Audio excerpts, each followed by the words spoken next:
अरे प्रीति, ये कोना साफ नहीं किया क्या? यहाँ मिट्टी मिट्टी सा हो रहा है, कमला देवी ने कड़क आवाज में अपनी बहू से कहा।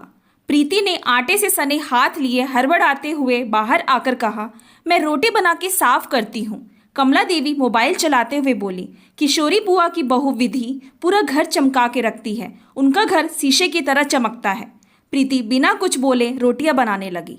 दोपहर को प्रीति के ससुर जी खाना खाने आए। प्रीति खाना देने लगी पर पानी देना भूल गई। सामने ही सासू माँ बैठी थी। ससुर जी ने बोला, पानी दो। सासू माँ ने तपाक से बोला, प्रीति खाने के साथ पानी भी दिया करो, चाचा जी की बहू खाने से पहले पानी देती है। प्रीति ने बोला, जी मम्मी जी, आगे से ध्यान रखूंगी। अगले दिन रोहित नहाकर निकला और उसने बाथरूम को ऐसे ही गीला छोड़ दिया। कमला देवी ने तुरंत अपनी बहू से कहा, रोहित के निकलने के बाद कपड़े से बाथरूम की टाइल साफ कर दिया करो। बड़े मामा जी की बहू दीपिका का बाथरूम सूखा रहता है, गीले बाथरूम से राहु खराब हो जाता है। प्रीति ने बोला, मम्मी जी अभी तो रोहित जी का टिफिन तैयार कर रही हूँ, इसके बाद साफ कर दूंगी। रोहित के चले जाने के बाद कमला देवी और प्रीति बैठ के बातें कर रहे थे। तभी बातों बातों में कमला देवी ने बोला, अशोक मौसा जी की बहू पूरे घर का ख्याल रखती है, पूरे घर को संभाल लिया है। मौसी जी आराम से घूमती है, कोई टेंशन नहीं है। प्रीति बोली, आरती भाभी की शादी को 15 साल हो गए हैं, आप भी पापा जी के साथ पास वाले पार्क में चली जाया कीजिए, आपका घूमना भी हो जाएगा और पापा से 2-4 बातें भी हो जाया करेंगी। तभी कमला देवी ने तबाक से बोला, ना बाबा ना, मेरे बस का नहीं है, मेरे घुटनों में दर्द रहता है और बच्चे वहाँ क्रिकेट खेलने आते हैं, अगर घुटनों में गेंद लग गई और बिस्तर पकड़ लिया तो फिर मेरी सेवा कौन करेगा? मेरी किस्मत बहन जैसी थोड़ी ना है।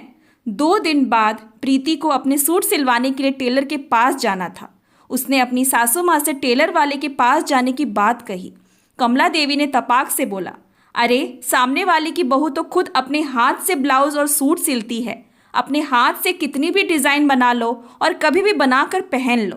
प्रीति ने बोला, मम्मी जी सूट तो मैं भी सिल लेती हूँ, पर यहाँ कपड़ा थोड़ा रेशमी है और रेशम के कपड़े की फिटिंग जल्दी सही नहीं आती है, बहुत सरकता है, इसीलिए मैं टेलर से सिलवाना चाहती हूँ और मेरे पास अभी टाइम भी नहीं है, दिवाली होकर गई है और चचेरे भाई की शादी है। कमला देवी ने तुरंत बात पलटते हुए बोला, नहीं, मैं तो बता रही हूँ कि अगर सिलाई आती है तो अपने घर में ही कपड़े सिल के आदमी पहन सकता है। प्रीति चुपचाप सुनकर चली गई।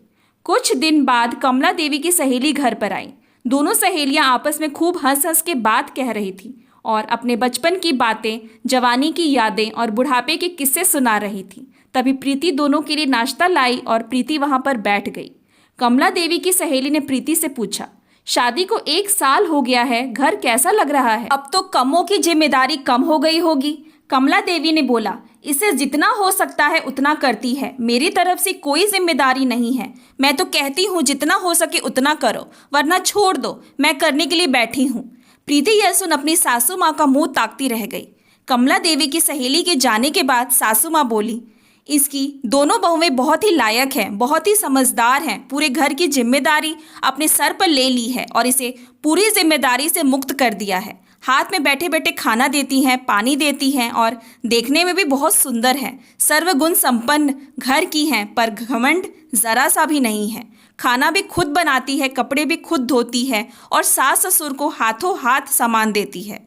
प्रीति की अब सहन शक्ति खत्म हो गई थी। वह बोली, मम्मी जी सबकी बहू सर्वगुण संपन्न है, आप हमेशा कहती हैं कि उसकी बहू यह करती है, इसकी बहू यह करती है, मौसी की बहू यह करती है, चाचा जी की बहू वो करती है, पर आपकी बहू क्या करती है? आपने कभी वह देखने की कोशिश की है?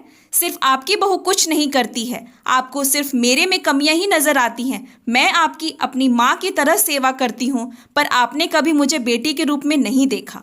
मम्मी जी आप मुझे बेटी ना सही, कम से कम मुझे बहू के रूप में तो देखिए, मैं क्या करती हूँ, कितना करती हूँ, यह भी तो देखिए। मम्मी जी दूर के ढोल सुहाने होते हैं, सब में कमियां होती हैं। मैंने आपकी और चाची जी की फ़ोन पर बात सुनी थी, वह अपनी बहू की कितनी बुराई कर रही थी। इस घर में आए हुए मुझे 1 साल ही तो हुआ है, धीरे धीरे एडजस्ट कर रही हूँ, सीख रही हूँ।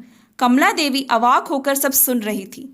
दोस्तों, हमारे समाज में बहुओं की तुलना हमेशा रिश्तेदार की बहुओं से की जाती है, जो कि सही नहीं है। हर घर के अलग अलग नियम होते हैं। अपने घर की बहू को घर की रीति रिवाज बताइए, पर उसकी तुलना किसी के घर की बहू से ना करें, क्योंकि आपकी बहू आपकी ही रहेगी। Thanks for watching. Please like and subscribe my channel.